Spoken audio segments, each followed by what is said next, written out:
danga nekk commerçant homme d'affaires wala entrepreneur te nga gis ni ñàkk dégg anglais gàllankoor la ci sa liggéey kaay ma dey la centre d'apprentissage pratique de la langue anglaise ñu koy wax Kapla nekk fii si Thiès indi na la lu bees tàq muy jàngal la anglais jaarale ko ci wolof rawatina pour yow mi nga xam ne masoo jàng l'école kon yow mi jàpp ne dégg anglais lu mënta ñàkk la ci say activités professionnelles occasion gi ni buñ la indil ngir nga mën a làkk anglais cours yi mën nga koo def en ligne wala nga ñëw jàkkaarloo ak jàngalekat yi bu la gën a lee jàng anglais ci wolof lu mën a nekk la fii ci Kapla ndax ki ko jiite am na certification bu ñu ko joxee ca États-Unis ngir jëmmal xarañteefam ci wàllu jàngale Kapla ñoo ngi fii ci cité Malick Sy ginnaaw hôtel Massa Massa mën nga ñëw woo ci 77 447 45 61 77 447 45 61 avec Kapla, donnez de nouvelles chances à vos projets. Amis téléspectateurs, bonjour, bienvenue dans votre rendez-vous d'information que nous démarrons aujourd'hui 18 décembre par cette information qui concerne Doro Gueye qui est sous le coup d'un mandat d'arrêt international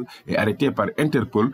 Doro Gueye va retourner en prison selon l'observateur qui donne l'information et précise que l'homme d'affaires a été interpellé à Paris. Son arrestation fait suite au mandat d'arrêt international décerné par le juge d'instruction du 3e cabinet près le tribunal de grande instance de Dakar exécuté par Interpol après que Doro Gueye a violé son contrôle judiciaire dans l'affaire d'escroquerie foncière portant sur 1,2 milliard de francs CFA opposant à Zakilou Lahisso.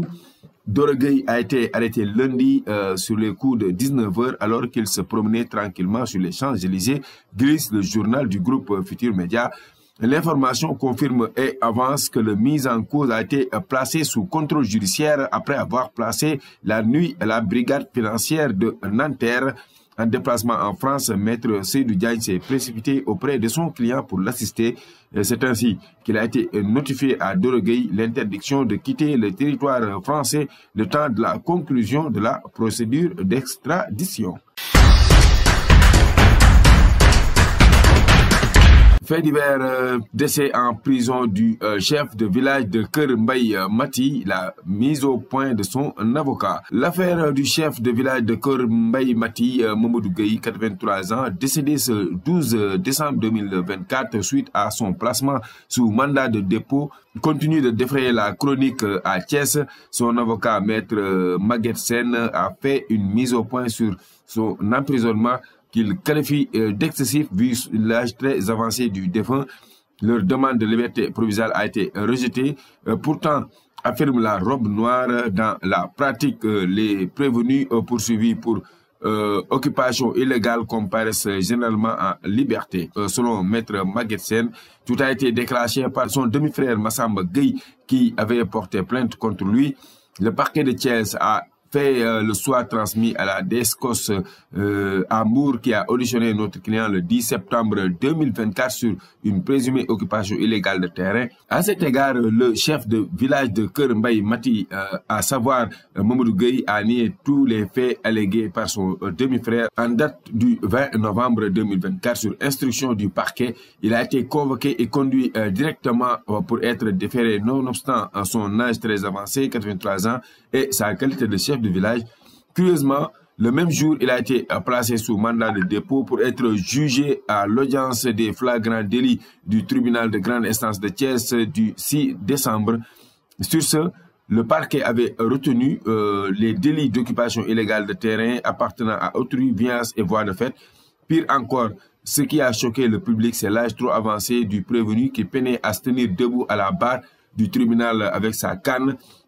Il faut préciser que dans la pratique, les délits d'occupation illégale pour lesquels il est jugé ne vaut pas la peine d'un mandat de dépôt. Il existe des milliers de prévenus qui comparaissent librement aux audiences correctionnelles pour ce chef de délit. À l'issue des débats d'audience, l'affaire a été renvoyée au 13 décembre pour délibérer et être rendue. Du coup, nous les avocats, à savoir Maître Chetidiane Mbouch et moi-même, à savoir Maître Maguette Sen, avons formulé une demande de mise en liberté provisoire en attirant l'attention du tribunal sur l'âge très avancé de notre client et sur son état de santé incompatible avec la vie carcérale. Toutefois, le parquet s'y est opposé et le tribunal l'a rejeté. Malheureusement, au lendemain de la dite audience, le vieux Gueye a été transmis en urgence à l'hôpital régional de Thiès à la suite d'une crise dont il a été victime Il est mort le 12 décembre.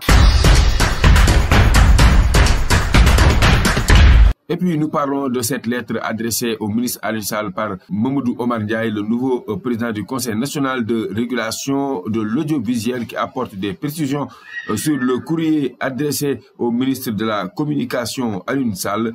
Que nous citons. J'ai lu avec intérêt votre article intitulé Bronca contre les décisions du ministre Aliou Sall, paru dans votre journal Le Quotidien d'hier, quotidien numéro 65-38 du mardi 17 décembre 2024. Vous écriviez que la mise en place de la commission d'examen et de validation de la déclaration des entreprises de presse, qui est en train de bousculer le paysage médiatique au Sénégal, menace de créer des dissensions entre le ministère de la Communication, des Télécommunications et du Numérique, le Conseil national de régulation de l'audiovisuel CNRA et au Conseil du personnel du MTN. En particulier, certains proches collaborateurs du ministre Aliou Sall a réagi, le successeur de Babacar Diagne, dans les colonnes du journal Le Quotidien de ce mercredi 18 décembre. Ndiaye de poursuivre pour ce qui concerne le CNRA. Je confirme l'existence de la lettre dont vous faites état, qui a été adressée au ministre Aliou Sall en date du 22 octobre 2024 dernier. Il s'agit, explique-t-il, pour l'organisme que je dirige d'exprimer ses réserves par rapport à cet arrêté ministériel mettant en place une commission d'examen et de validation de la déclaration des entreprises de presse au Sénégal, dont il nous semblait qu'elle empiétait les prérogatives du CNRA. En revanche, s'empresse d'ajouter le régulateur, à la suite d'une audience que le ministre a bien voulu m'accorder, des explications fraîches ont été données de part et d'autre et des malentendus dissipés. À la suite de quoi, le CNRA a désigné un représentant officiel qui a assisté à toutes les séances de la commission d'examen et de validation de la mission, ne saurait en aucun cas couvrir les prérogatives du CNRA, conclut-il. Nous parlons de l'incarcération, pour finir, de Moustapha Diakhaté, qui loge dans la même chambre que Lat Diop. Les Échos donnent des nouvelles de Moustapha Diakhaté, reconnu coupable des délits d'insulte par le biais d'un système informatique et de discours contraires aux bonnes mœurs. L'ancien député et président du groupe parlementaire de Benno Bokk Yakaar de 2012 à 2017 a été condamné à 2 mois ferme de prison par le tribunal des flagrants délits de Dakar. Il purge sa peine à la prison de Rebeuss depuis sa condamnation qui remonte à fin novembre. Le journal souffre qu'il loge dans la même chambre que son ancien camarade de parti APR, Lat Diop. La même source avance que Moustapha Diakhaté y est sans stress. Voilà ce qui m'a fait à ce rendez-vous d'information. Merci de nous avoir suivis. Nous vous donnons rendez-vous demain, Inch'Allah, pour d'autres infos. D'ici là, portez-vous bien. Au revoir.